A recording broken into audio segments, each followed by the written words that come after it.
Hello दोस्तों, good evening to all. मेरी एक पहली वीडियो में एक क्वेश्चन जो मुझसे लोग बार बार पूछ रहे हैं कि मैम स्टार्टिंग कहाँ से करें, प्रिपरेशन कहाँ से करें, कौन से रिसोर्सेज यूज़ करें, कम टाइम मैनेजमेंट में कैसे सिलेबस को कंप्लीट करें और कौन सी किताबें पढ़ें। स्टार्ट सबसे ज़रूरी कि स्टार्ट कहाँ से करें। तो सबकी माइंड में ये सबसे बड़ा सवाल है कि 3 से 4 महीने के अंदर ऐसी कौन सी स्ट्रेटेजी फॉलो किया जाए जिसकी वजह से कंप्लीट जीआईसी और एलटी का सिलेबस पूरा किया जाए।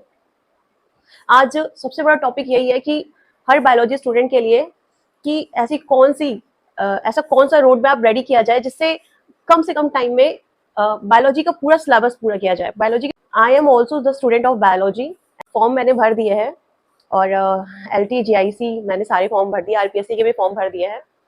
तो मेरे साथ जितने भी मेरे एज ग्रुप के जितने भी स्टूडेंट हैं या मे बी मुझसे सीनियर है या मे बी मुझसे जूनियर है, जिनका इंटरेस्ट है बायोलॉजी टीचर में या जीआईसी एलटी या प्रवक्ता में किसी में भी इंटरेस्ट है, तो मैं भी अ, मैं भी वही प्रॉब्लम को फेस कर रही हूँ, वही डेली रूटीन को फॉलो कर रही हूँ। जो मतलब एक तरीके से देखा जाए मैं लाइफ में ऐसे प्रॉब्लम को फेस कर रही हूँ जैसे कि सबकी लाइफ में होता है ऑब्वियसली, क्योंकि किसी की लाइफ में ऐसा बड़ा स्मूथ नहीं चल रहा है, तो सभी डेली रूटीन को फॉलो करते करते अपने सिलेबस को कंप्लीट करना चाहते हैं।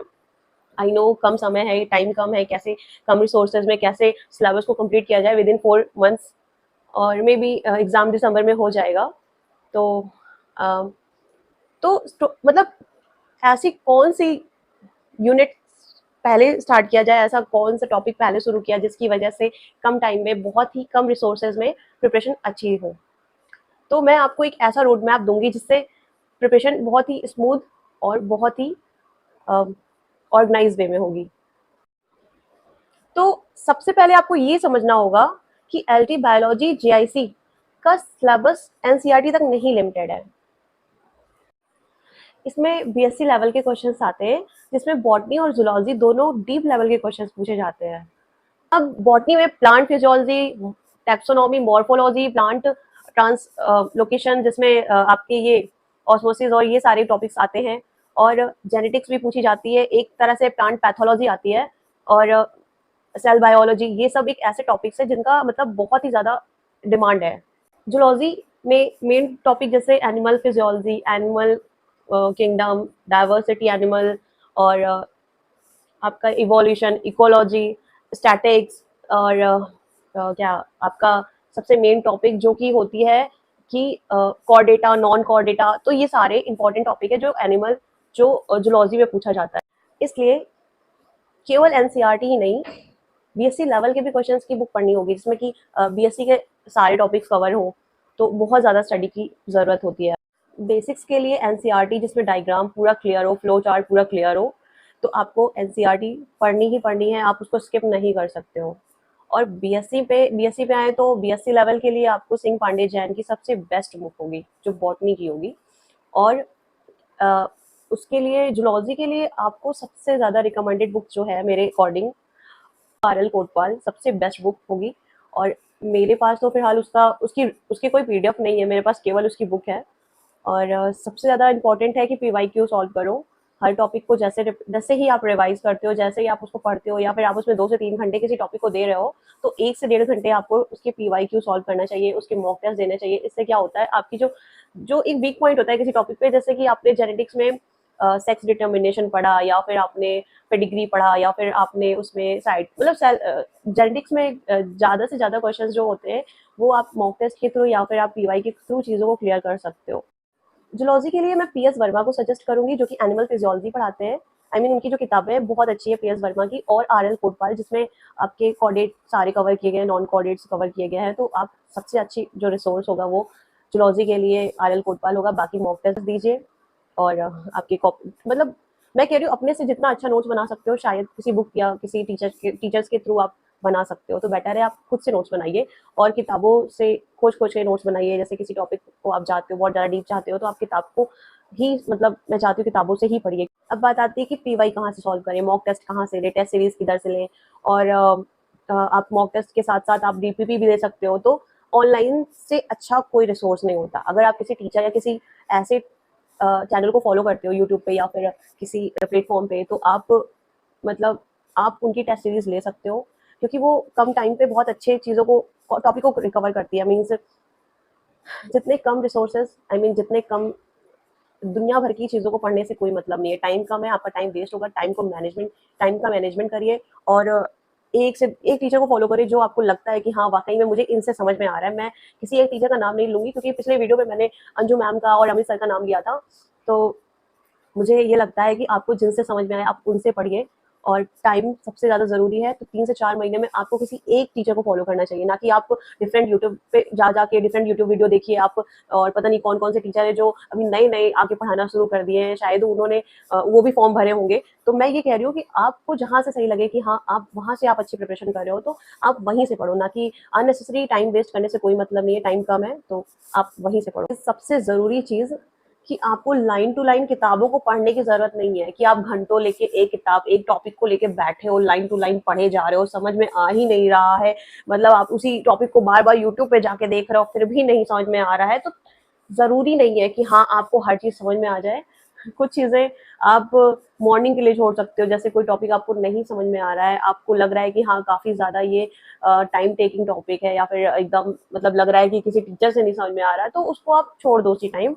आप कोशिश करो सुबह के टाइम वही टॉपिक अगेन उठाओ, जब आपको लगे कि बहुत ज़्यादा रिलैक्स फील कर रहे हो, तो मॉर्निंग में उस टॉपिक को उठाओ और खुद से पढ़ना शुरू करो। जैसे कि आप चीज़ों को डायग्राम बना के सीखो, है ना?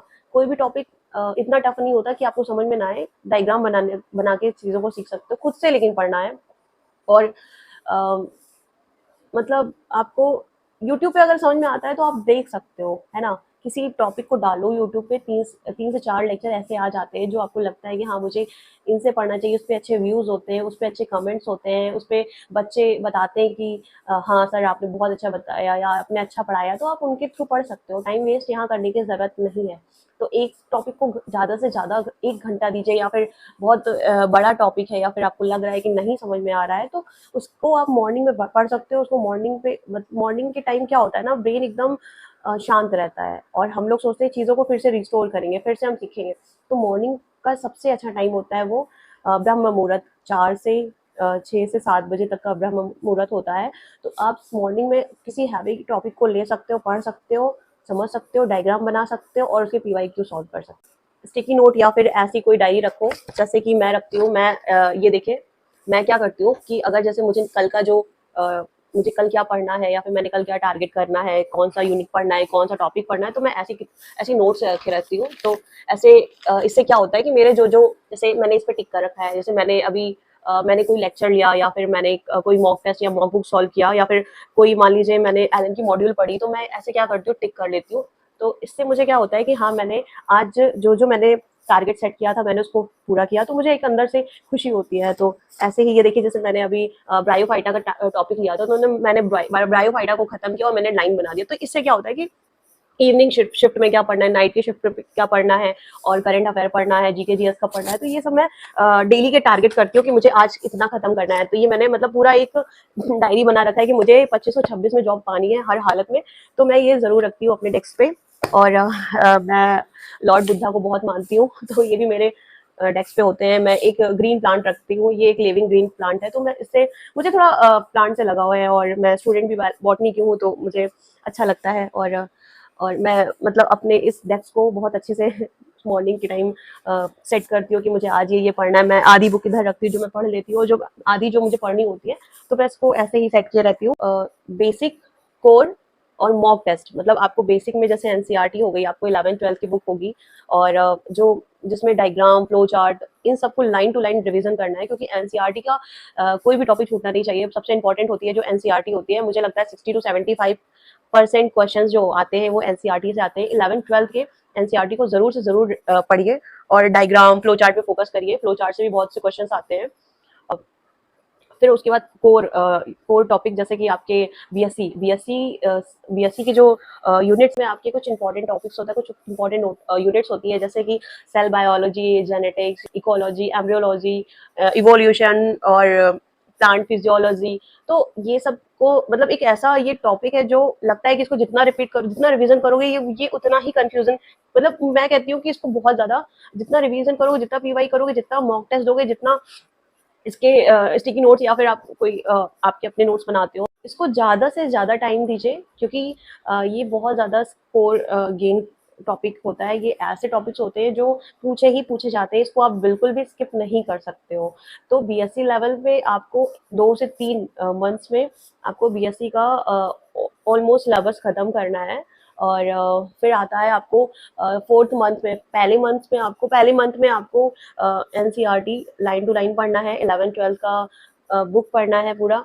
और 2 से 3 मंथ में, मतलब 2 से 3 मंथ में आपको 4 मंथ का टारगेट लेके चलो। 2 से 3 मंथ, फर्स्ट मंथ में आपको एनसीईआरटी कंप्लीट करना है, सेकंड मंथ में आपको बीएससी का सिलेबस, जैसे कि आपका इंपॉर्टेंट यूनिट्स हो गई, प्लांट फिजियोलॉजी, जेनेटिक्स, एम्ब्रियोलॉजी और एनिमल फिजियोलॉजी, एनाटॉमी, और ऑलमोस्ट देखा जाए कि स्टैटिक्स में भी बायोकेमिस्ट्री सबसे ज़्यादा इंपॉर्टेंट टॉपिक है, और सेल बायोलॉजी। तो ये सारे ऐसे टॉपिक हैं जो आपको पढ़ने ही पढ़ने, स्किप नहीं कर सकते। 2 से 3 महीने ऐसा टारगेट करो कि मुझे ये यूनिट कंप्लीट करना है।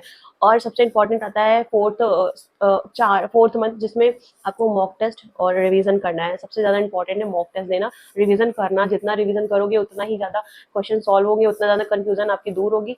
हर टॉपिक को आप एटलीस्ट कई बार रिवीजन करो, 2 से 3 बार रिवीजन करो, 4 से 5। और लास्ट फोर्थ मंथ, जब चौथा महीना आएगा, तो आपको हर टॉपिक को फिर से रिवीजन करना है, फिर से मतलब टेस्ट ऐसा दो कि भाई हर टॉपिक पे आपकी अच्छी कमांड हो, ठीक है। तो मेरी भी यही सेम स्ट्रेटेजी है, मैं फॉलो कर रही हूँ। तो होप सो कि मेरी भी जॉब लगे आपके साथ साथ। अब आपको डेली रूटीन में सिलेबस को कैसे फॉलो करना है, टाइम को कैसे मैनेज करना है। तो मॉर्निंग में आपको थ्योरी कंप्लीट करनी है, जो कि 2 घंटे आपको थ्योरी पढ़नी ही पढ़नी है। और आफ्टरनून, जो कि 1.5 घंटे, आपको एनसीईआरटी पे फोकस करना है, आपको रिवाइज करना है, एनसीईआरटी पढ़ना है। और फिर आपका मॉक टेस्ट, आप इवनिंग में मॉक टेस्ट दीजिए, जो टॉपिक आप पढ़ रहे हो उसका इवनिंग में ज़रूर से ज़रूर मॉक टेस्ट दीजिए। और नाइट में आप 1 घंटे या 2 घंटे आपको मॉक टेस्ट के साथ साथ, तो 1 घंटे क्विक रिवीजन या डायग्राम आप बना सकते हो, या फिर आपको किसी फ्रेंड के थ्रू, या उस टॉपिक को आपको लगता है कि डिस्कस करके डाउट को क्लियर करना चाहिए, तो आपको अपने किसी पार्टनर के साथ उस टॉपिक को क्लियर करना चाहिए। आप जितना ज़्यादा आप डिस्कस करोगे, उतनी ज़्यादा चीज़ें क्लियर होती है। तो मेरे पास भी ऐसा पर्सन है जिसके साथ मैं वो टॉपिक डिस्कस करती हूँ। और फिलहाल मैं स्टार्टिंग तो मैंने कर ही दिया है, और आपके साथ साथ मैं भी चाहती हूँ कि प्रिपरेशन आपकी भी अच्छी हो और मेरी भी अच्छी हो। तो मैं अपना ये स्ट्रेटेजी आपको बता रही हूँ। अगर आप ये ट्रिक फॉलो करते हो तो आपका रिवीजन भी हो जाएगा, आपका सिलेबस भी कंप्लीट हो जाएगा, और आपको एंड में कोई कंफ्यूजन नहीं रहेगी। तो सिलेबस याद रखिए और इसको डिसिप्लिन के साथ फॉलो करिए। आप डेली आप सिलेबस को देखते हो, आप अपने डेस्क पे यहाँ पे सिलेबस को चिपका सकते हो, और अगर आप इसको डिसिप्लिन के साथ फॉलो करते हो तो 3 से 4 महीने के अंदर सिलेबस कंप्लीट हो जाता है, और मुझे नहीं लगता कोई टॉपिक आपका बच जाएगा एंड में। एक फॉर्मूला है जो कि मेरा है, तो उसको ज़रूर से फॉलो करो। बेसिक्स के साथ साथ पीवाईक्यू दो और रिवीजन करो, आपको ज़रूर सक्सेस मिलेगी। और पढ़ाई पे फोकस करते हैं। और अगर आपको नोट्स या पीडीएफ, और मेरे पास बहुत ज़्यादा टेस्ट सीरीज़ नहीं है, मैं अभी टेक्स्ट बुक से टेस्ट सीरीज़ दे मतलब टेक्स्ट बुक से टेस्ट दे रही हूँ। और मैंने ऑनलाइन तो मेरे पास कुछ नहीं है, यही मेरे पास जो बुक है मैंने आपको प्रीवियस वीडियो में बता दी थी, तो मैं उसी को सॉल्व कर रही हूँ, उसी को मॉक टेस्ट वगैरह दे रही हूँ, उसी से टेस्ट सॉल्व कर रही हूँ। तो आप ऑनलाइन कोई कोर्स या टेस्ट सीरीज ले सकते हो, टेस्ट बैच ले सकते हो, उसी के थ्रू आप अपना टेस्ट दो डेली और रिवीजन करो। बाकी मैंने अपनी वीडियो में बहुत कुछ बता दिया है, बस इसी को फॉलो कर लो तो आराम से आपका 3 से 4 महीने के अंदर एग्ज़ाम निकल सकता है। लेकिन हाँ, डिसिप्लिन सबसे ज़्यादा इंपॉर्टेंट चीज़ होती है, और डेडिकेशन होना चाहिए आपको, डिटर्मिनेशन, डेडिकेशन और डिसिप्लिन, ये होना चाहिए आपके अंदर। और बाकी सपोर्ट करते रहो, क्योंकि मेरा आप लोग को बस इस वीडियो के थ्रू थ्रू यही बताना था कि जितना आप डिसिप्लिन रहोगे ना, उतना टाइम आपके फेवर में होगा, है ना। आज पढ़ लोगे तो कल आपको आपकी लाइफ में जो प्रॉब्लम्स चल रही हैं उसको फेस करना नहीं पड़ेगा। तो मेरी कोशिश यही थी कि आप लोगों को सही गाइडेंस दूँ और खुद भी उस चीज़ को फॉलो करूँ। मिलते हैं नेक्स्ट वीडियो में। अगर आपकी कोई क्वेरी है या फिर कोई क्वेश्चंस हैं और कोई प्रॉब्लम है तो आप उससे शेयर कर सकते हो। मैं अभी इंस्टाग्राम नहीं चला रही हूँ, मैं बहुत जल्दी इंस्टाग्राम अपना एक आईडी बनाऊँगी। रियल आईडी मैं अपना अभी डीएक्टिवेट की हूँ, और इस चैनल की भी एक आईडी बनाऊँगी अगर आपका सपोर्ट रहा तो। बाकी मेरी आपसे यही रिक्वेस्ट है कि प्लीज़ आप अपने करियर पे फ़ोकस करो, अपनी पढ़ाई पे फ़ोकस करो, और वही सब कुछ है, वही आपके लिए आपके माँ-बाप का सबसे ज़्यादा अ, आपसे जो एक उम्मीद है ना माँ-बाप की कि हाँ, मेरा बच्चा पढ़ रहा है, मेरी बच्चा मेरे लिए कुछ करेगा फ्यूचर में। और लड़कियाँ, मतलब मैं स्पेशली फीमेल्स के लिए बोलती हूँ, क्योंकि मुझे लगता है कि अगर कोई स्ट्रगल बहुत ज़्यादा, मतलब मेल्स भी आई नो मैं यहाँ पे फेमिनिज्म को नहीं वो करूँगी, बट मैं ये चाहती हूँ कि आप लोग अपनी लाइफ में कहीं पे भी रहें तो खुश रहें और सक्सेसफुल हों, एंजॉय करें, एक अच्छे टीचर बनिए, और बस मुझे यही कहना है। बाकी आप खुद समझदार हो, खुद डिसिप्लिन हो अपनी लाइफ को लेके, अपने करियर को लेके। मुझे बस स्टेप बाय स्टेप आप हर चीज़ को फॉलो करो जो आपको लगता है कि हाँ, सबसे ज़्यादा ज़रूरी हेल्दी लाइफस्टाइल होनी चाहिए। अच्छा खाओ, अच्छा पहनो, और एक अच्छी नींद लो, और हमेशा हेल्थ से रिलेटेड फूड लो, जैसे कि आप बर्गर, चाउमीन, पिज़्ज़ा ये सब मत खाओ। तो आपसे मैं यही रिक्वेस्ट करती हूँ कि डिसिप्लिन इज़ इम्पोर्टेंट फैक्टर, और खुश रहो, एंजॉय करो, ज़िंदगी एक बार मिली है। 3 से 4 महीने की मेहनत आपकी लाइफ में बहुत कुछ बदल सकती है। सो मिलते हैं नेक्स्ट वीडियो में। ढेर सारा प्यार दीजिए, सपोर्ट कीजिए, और मुझे आपसे यही कहना था। मिलते हैं नेक्स्ट वीडियो में। ओके, बाय बाय, नमस्ते।